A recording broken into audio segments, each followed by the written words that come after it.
All right. Welcome, everyone, to another episode of How I Met Your Mortgage. As always, I'm your host. Well, almost as always, I'm here. But today I am your host, Adam Smith, with Just the Tips Coaching. With us, pretty much as always, even when she boots me off the show, is our marketing director, Jen Waybor. Good morning, Jen.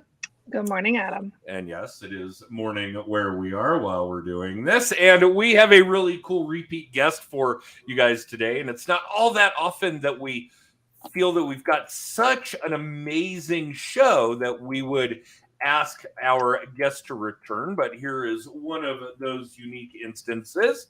So everyone, please welcome to the show, Jon Yacovetta. Hey, Jon.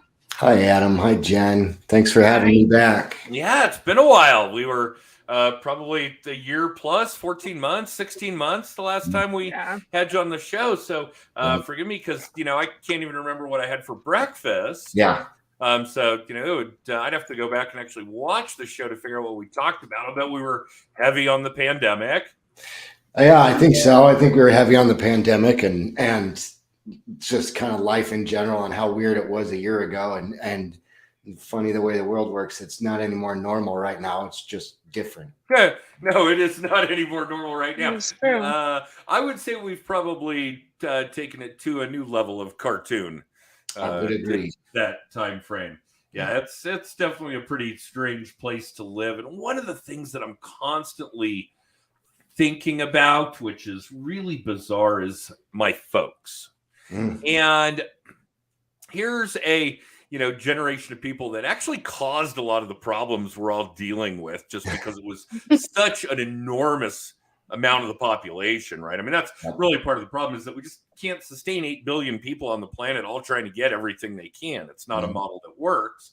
We've got limited resources in that sense.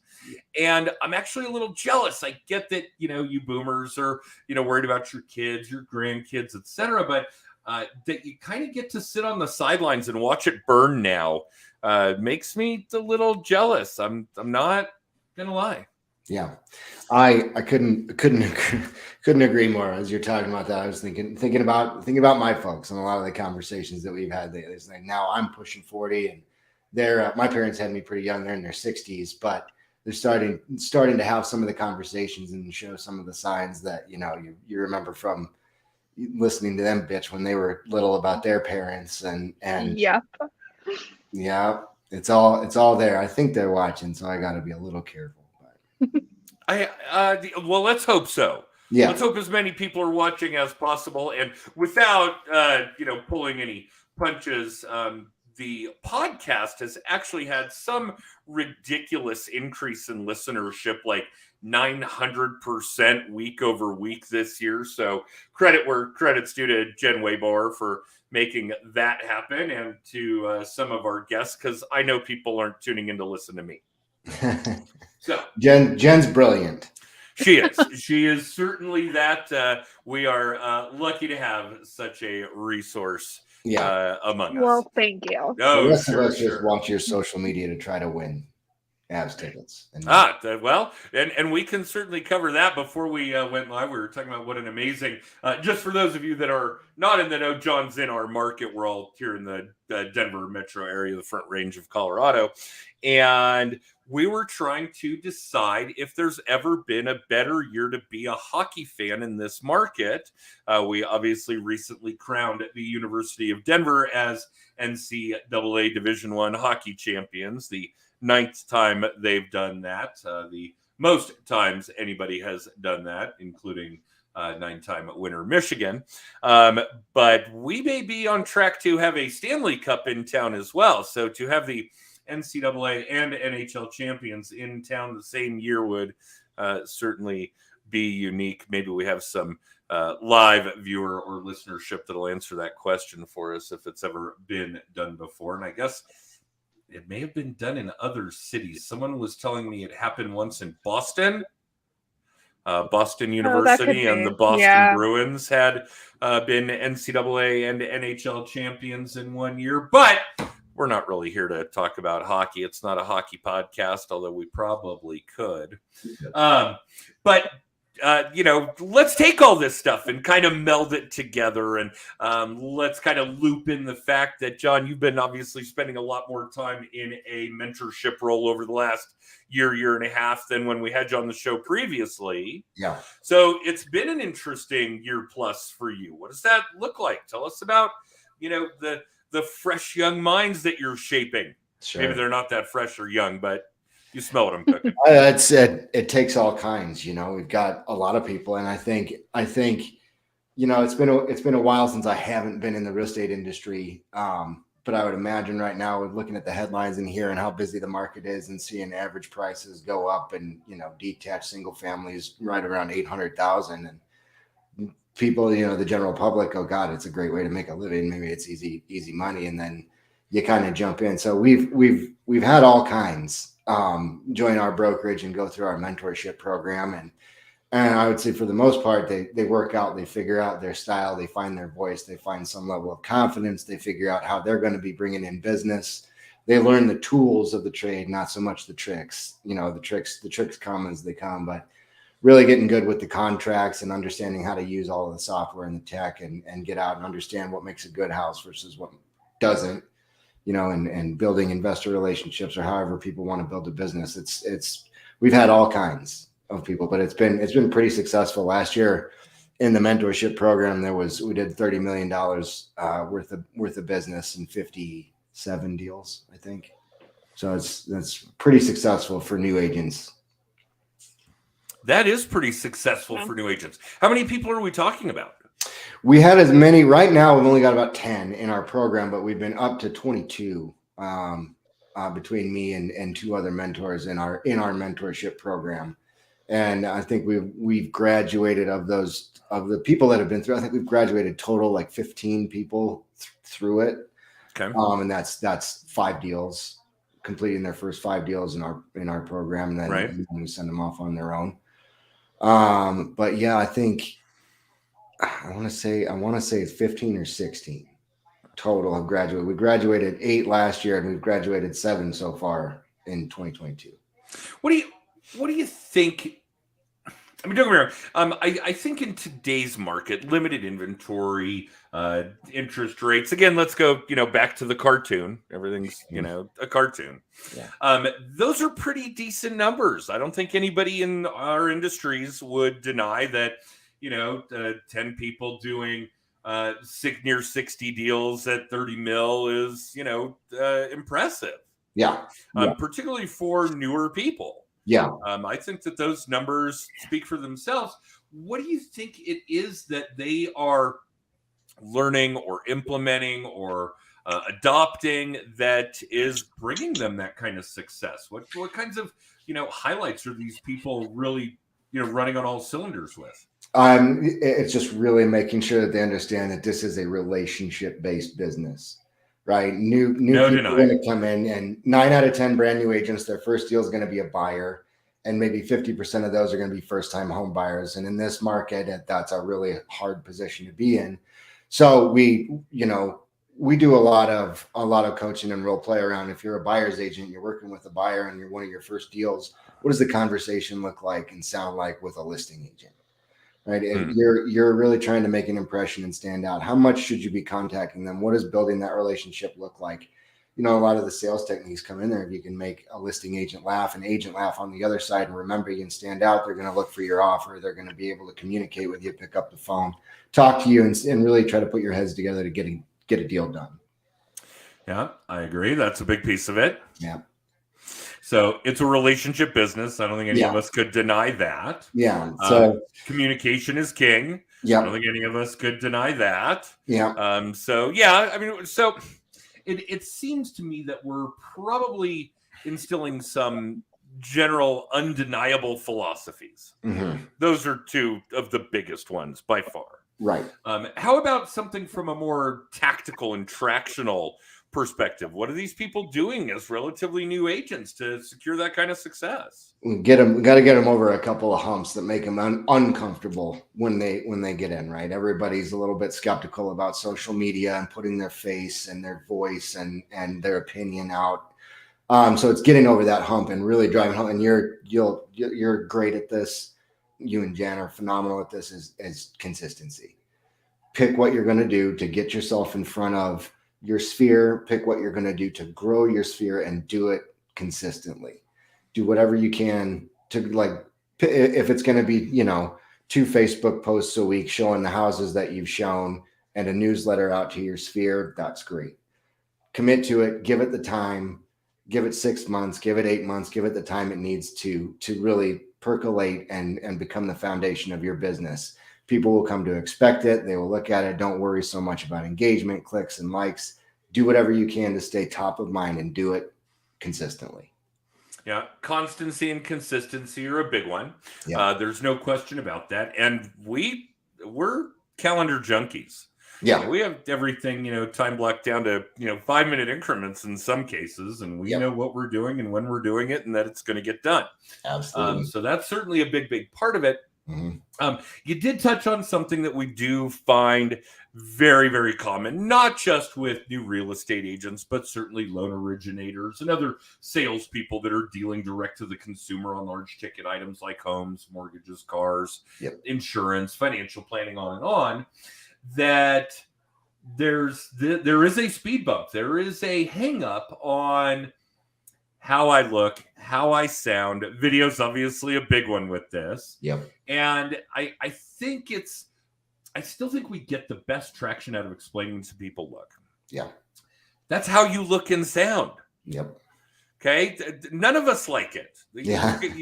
You either adjust, you adapt, you get over it, you put it behind you, you ignore it, whatever, but you have to do one of those things because we will literally have thousands of people either watch or listen to this podcast or video cast and then subsequently the podcast later in the week. And I don't like the way I look or sound, but now I get to look and sound that way 1,000 or thousands on one rather than one-on-one. Exactly. And you and I'll get together and we'll have lunch from time to time. And guess what? I still look and sound exactly like this. Yep. So, do you want to look and sound the way you do one-on-one, or do you want to look and sound the way you do 1,000 on one? Yep. So knock down that barrier, get over that speed bump. However you guys are defining it, this is something that you should not let define you. Yeah. Without equivocation. And I do understand it is a big deal. And we do have a lot of people bring up that particular objection, no question. Sure. The other one, and I know you had kind of touched on it, but I think it's really important, is that there's a certain level of opinion, of authenticity, of transparency that these people also need to be exhibiting, exercising, having out there, because this is the kind of thing that's going to help you attract people that you do want to have relationships with. It's a relationship business, so that will lead to business. And what a lot of people don't understand is that if we are, I don't want to say opinionated, that's not the right word, but if we're authentic and transparent about who we are, what we're into, what we do, then we're also going to repel people that we wouldn't want to work with. Yes. Which is huge, because that is going to drive all kinds of things that you wouldn't even know about. As a new real estate agent, as a new loan originator, whatever the case may be, you're going to work transactions that come to you because you need to. Yep. You need to get experience under your belt. You need to help people as best you can, as much as you can, as quickly as you can, as frequently as you can. And I think it's important to understand that a lot of that mentality, as your career goes on, as your career develops, is going to lead to frustration. Mm-hmm. You're not going to build a business right now out of first-time home buyers. Nope. Okay, it's just they're difficult transactions, virtually impossible. Yeah. Certainly in our market. I mean, we have almost eliminated first-time buyers from the market in Denver. And I'm assuming that's true of every major metropolitan area: Seattle, Portland, Atlanta, New York, San Francisco, on and on. So we've got to pay really close attention to what we're doing early on in our development of a repeat and referral business, or of a strict repeat and referral business, because we've got to be really careful about what kind of people are referring business to us, because they're going to refer people to us that are just like them. Yep. So, yeah, we've got to be really cognizant about that. But I think a big piece of the puzzle that people miss is that you won't even see it. It'll just be organic, but you're going to repel the people that you don't want to work with. If you are a vegan, don't market to the Cattlemen's Association. Yes. We talk about this.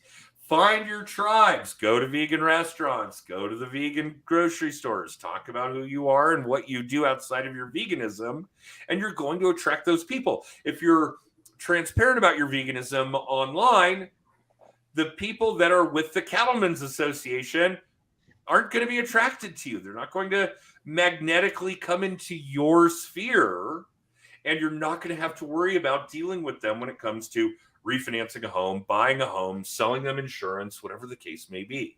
Absolutely. So, yeah, that's certainly a big deal. I wanted to make sure that our audience really picks up what you're putting down there. Good. Well, thank you for clarifying. And so I learned that lesson as a teacher, like week 2. Oh, yeah, that's right. You were a teacher. Yeah, I was. Like week 2 of my first year, you realize as a kid, you think teachers have teacher voice. You think they speak to you in a certain way. And I realized that teacher voice, like week 2, just doesn't work. The kids see through that bullshit in 5 seconds. They will call you out. They will eat your lunch, and you will have lost them forever. And good luck if you can make it back the next year. And the same goes, I would imagine, anywhere, but it certainly goes here. If you're presenting yourself in a way that is disingenuous, not authentic, it's going to get snuffed out really quickly, and your chances of success dwindle rapidly. Yeah, we're creating like Charlie Brown's teachers in the real estate world. Yeah, So, wah, wah. Mm-hmm. Yep. And then, worse than anything, nobody will hear your message. Yes. Yeah, I mean, that's just brutal. If you want your message heard, whether it's about how you feel, how important it is when it comes to homeownership, or whether it's the animal shelter that you feel very strongly about. Yep. Yeah, if you are not transparent, authentic, genuine, no matter what your message is, you're not going to be heard. No. And the people who don't appreciate that authenticity, that transparency, they're not going to hear your message anyway. So be gone. Yep. Yeah. I don't want to say fuck them, but fuck them. Fuck them. Right. Okay. And Jen's laughing because I figured out how to drop 2 F-bombs. I know. I was the first one to drop an F-bomb last week. Hashtag winning. I do think that Jon touched on a really important part that we talk about in coaching. When you mentioned post the two houses that you're showing and do your newsletter, whatever it is, be consistent with it. Yeah. One of the biggest questions we get with coaching is, when's the best time to post on social media? Mm-hmm. Whenever you're going to post. And I posted this quote in the comments, but the first time I saw Andrew Cady speak at a conference, he said, content is king, but consistency is queen, and she rules the house. Yeah. And that's one of my favorite quotes when it comes to social media. But then you have to give it the time. Like you said, Jon, like actually give it the time to work. There's so many people, Adam gives the example of the guy who went door knocking, who it didn't work after a month. So he said it didn't work. Same thing with social media. You have to give it the time 100%. To work. Yep. 100%. 6 months at least of consistently posting the same times every week. Yep. Before you could say it doesn't work. Yep. Give it the time. Wish I had $1 for every time I had one of those conversations. Like, well, I posted it and I got 4 likes. Like, that's right. Yep. Right. You're missing the point. Seriously. And that's touching on expectations coming into this industry. They're not properly set. We probably talked last time about the incredibly low barrier of entry into this industry, and it just doesn't prepare you for what to expect. And nobody understands that, the first 6 months of you working in real estate is you figuring out how to be a CEO and figuring out how to lay the foundation of your business. Like that's the first 6 months. Everything that you're doing is going to bear fruit 8 to 12 to 18 months down the road. Or more. Or more. 5 years, 10 years. Yeah. I do think a big piece of the puzzle that a lot of people are missing, not necessarily just real estate agents, but loan originators, on and on, is that this is really important shit. This is big time shit. Yeah. You are helping people and I don't care who they are, that first time buyer picking up a condo, in a slummy part of town, or a a wealthy, commercial developer buying a new office building, it's the biggest transaction of their lives, whoever they are. Yeah. Yeah, absolutely. I heard something recently that really kind of shifted my mindset on that, because you hear that all the time. This is the biggest transaction of somebody's life and you're a part of it. But I thought about it and I heard about it. I heard this, I forget who said it. I was at a conference and the speaker was talking about the importance of real estate agents kind of through that lens, but it was more about you are there because something happened. They need you because they got married, because they had a kid, because there was a death, right? Because there was a divorce. There's something happening in this person's life and you have a role in it, right? In addition to it already being the biggest financial whatever of their entire life, you're there to help them as they're dealing with and experiencing their lives too. And it's a major shift in their life, whatever is going on. So I thought that was interesting. That's something that's resonated with me that I'm trying to work on in my business and make sure that I convey that to my clients and to the agents that I'm mentoring. Yeah. Okay, so there are a couple of points here that I want to cover. That one's really important, so I'm going to come back to the other one. What you're describing is a lot of what we put into the sales psychology in our lead gen coaching to begin with. Yeah. There are psychological triggers that lead to the buying and selling of homes. And that's when you need to be involved in these people's lives. Yep. Right? I mean, when we get to the point where if I decide today, I'm going to go look at a new house, whatever psychological trigger led to that has occurred. Yeah. It's past. It's history. Yep. I already got married. I already had a baby. I already, filed for divorce. I already had that death in the family, whatever the case may be. That's where we need to be involved in. You can't even really call it the sales process, but that's where you need to be involved in the sales process, which is why it has to be a relationship business. Yep. You have to have relationships with people in order to be the one that people think of when that psychological trigger occurs. Yeah. All right. The other piece of this, and I'm surprised Jen didn't, browbeat us with it, is we've got to be putting personal content out, social media, videos, so on and so forth. So for those of you that are listening and think that, John and Jen and I are telling you to, post twice a week with the houses that you're listing or closed on, or to put your monthly newsletter out there once a week, once a month, once a quarter, whatever it's going to be, we're scratching the surface. Yeah. You guys need to be focused. I think I'd say 80-20. Jen would say 90-10. 90-10. She's gonna, Jen's an active home buyer as we speak. All right. She is that target for a lot of people of this giant generation known as the millennials, second only to the boomers in size. And so 90-10 may be right. You have got to be putting 90% of your shit out there about who you are, not what you do. Yes. If people don't know what you do, you need to go back to the Sales Marketing 101 stage, because everybody in your circle, everybody in your social media audiences, everybody in your mailing list, your emailing list, your text campaign list, your voicemail campaign list, whatever it is you're doing, should already know that you're in real estate or mortgages or whatever it is you sell. The vast majority of your content has got to be that who you are, what you're about, what you're into. Are you married? Do you have kids? Are you divorced? Do you like dogs? Do you teach yoga? Are you a vegan? Do you like to eat cow? Whatever the case may be, this is the kind of thing you've got to be pushing out there to your audience, because that's how people are going to relate to you. That's how people are going to connect to you. And again, even better, that's how the people you wouldn't want to work with are going to be repelled by you anyway. Yep.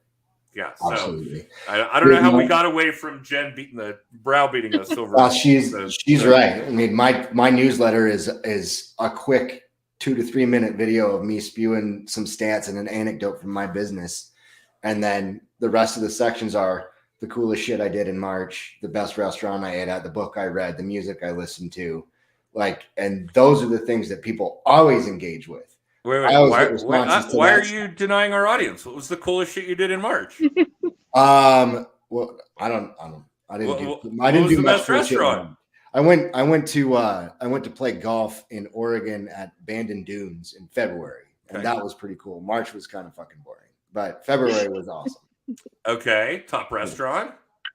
Top restaurant was Atimo Wine down across the street from Coors Field. Okay, a little wine bar. It's the guy who owns Snooze, who started Snooze. He's got a love affair with I forget the name of the. It's some like Tuscan villa where they have. He's a big wino and went and fell in love, and he bought some property in Italy and has his grapes shipped here, and this is his winery, and he does wine education, wine tasting, and then some small plates. You see Jen perk up there. I'm Googling it. Jen's a sommelier, so yeah, one of Jen's side gigs is wine. She's a sommelier, so yeah, this is kind of cool. Entertaining for her, no question. All right, what are you reading? I just finished a book called Cloud Cuckoo Land by a guy named Anthony Doerr, which was kind of interesting. It's multiple narratives and analysis of the human condition through a shared text that had been lost, a fictional shared text that had been lost. I read mostly fiction. Okay. Yeah. Okay. I would love time for that. If I get reading time, well, frankly, it's Audible, and frankly, it's nonfiction. Yeah, I've done a lot of traveling in the last few weeks, so I've had a lot of times on planes with no phone, so I can actually open a book and read it. Wow. Yeah. The actual printed word. Yes, the actual printed word. Phenomenal. Yeah. All right. What about you, Jen? What are you reading these days? I'm finishing The Go-Giver. Is my like physical book that I'm reading. That's a good on one. My Kindle. That adorns my shelf for sure. Quick read. On Kindle, I'm working my way through the Bridgerton books, which I don't know if either of you have any idea what Bridgerton. There we go. Oh, yeah. Okay. And then on Audible, I'm re-listening to the Harry Potter books for the millionth time. Good. You are such a child. I am a child. All right. But the narrator of the Harry Potter books does a different voice for every single character. Like, he's phenomenal. I know, Adam, you haven't read Harry Potter, but it's a lot of characters. Not really a fan. But no, I know. It's fine. Okay. What are you reading, Adam? There's a lot of shit on your shelf. Yeah, right now our book club is doing Extreme Ownership. What's that about? Well, literally just like you would expect. It's written by a couple of former Navy SEALs that basically do lengthy narratives about different experiences during the Iraqi wars. I think it was either I think it's all Operation Iraqi Freedom. There might be some anecdotal stuff. Now, I don't think it goes as far back as Desert Storm. I think it's all Iraqi Freedom, and then how they relate the movement, the chain of command, the tactical work, so on and so forth, to their business coaching.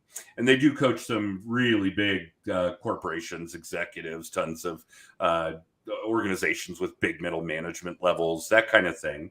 So literally extreme ownership, that you cannot run a business without understanding that every failure is yours. Yeah.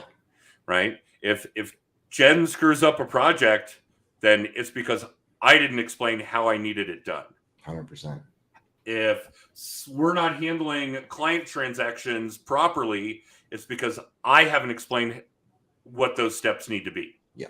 That kind of thing. So yeah, the general concept of extreme ownership, which is phenomenal. And it's as well as things that the chapter I'm in right now that's really been hitting me is to prioritize and execute. I think a lot of what goes on with all of us is that we try to take on too much at one time. Yeah. And because of it, we fail at a lot of things. We don't succeed as much as we could. So I do think it's important to prioritize things that you're working on, execute, move on to the next one on your list, execute, move on to the next one, so on and so forth, rather than trying to do everything at one time. And I think a lot of businesses fail because of that as well. Yes. Or don't have the success that they could. Yeah. So yeah, extreme ownership is where the book club is at today. And, kudos to a small handful of really badass loan originators from from coast to coast that have formed this little self-help business nonfiction book club that we've kind of been pushing through. So yeah, that's this month's selection. Love it. Yeah. Cool. Noted. Yeah. And look at that. We are spot on time, which means we're going to run over because we haven't wrapped anything up. And God, where did that half hour go? Flew by. It went quick. Jesus. Okay. Really quick. Well, John, I trust you'll be willing to come back. Oh yeah. To join us again. Jen, get with John, make that happen. Because boy, did we talk about anything relevant? God, it seems like it. We had this really intelligent conversation and half hour gone. Blink of an eye. All right, Jen, to wrap it up, take us home. I know you got big things on your horizon. All the things. So if you want to find out more about us, text tips to 63566. It is scrolling across the bottom of the screen if you're watching the video. Again, that's tips to 63566. It will give you a lot of info. All of our recent episodes of the show, links to the podcast on both Apple and Spotify, Amazon, coming soon. Pain in the butt. And the big things, well, we'll do this first. You can get a copy of Adam's book, Just the Tips. On top of that, Social Media Day Denver tickets are on sale. Early bird tickets. The price is going up really soon. So socialmediadaydenver.com, or you can get that info from the text code. Social Media Day is June 30th, Thursday, June 30th at Metro State University.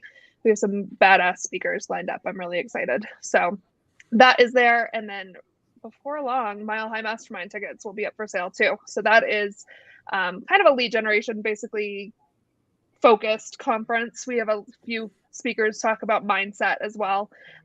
That's September 16th and 17th at the University of Denver. And again, those tickets will be going on sale probably here in the next month or so, which is crazy. Crazy. Hard to believe. All the things. All the things. Time flying. Yeah. Indeed. Right? Well, yeah. I mean, it's good to be busy. Sure. I'm trying to, find a way to sugarcoat this as best we can. The only advice I would really give is if you have the ability to not become an adult, don't. It is time consuming and expensive, and nobody warns you. All right. So, John, thank you for carving out this time with us again. I know coming up with this window on a Monday morning is not easy to do, but we do love having you on the show, and we'll do so again. For the rest of you, either watching or listening live or in syndication, we do this live 10:30 on Monday mornings. That's in the Mountain Time Zone, currently Mountain Daylight Time. And yeah, we're pretty consistent about it. Like we described over the course of the podcast of 52 weeks a year, we probably do 45 episodes, Jen? I think it's 44, 45 most years. So pretty close to that. We do tend to take a couple of holidays ourselves, so not always 100%, but so feel free to tune in for that. And obviously, Jen, I'll let you guys know how to get a hold of us. If you want to know anything more about us, please feel free. And John, don't go anywhere. We'll chat a little bit more offline. The rest of you, thanks for tuning in, and we'll see you next time. Thanks, guys.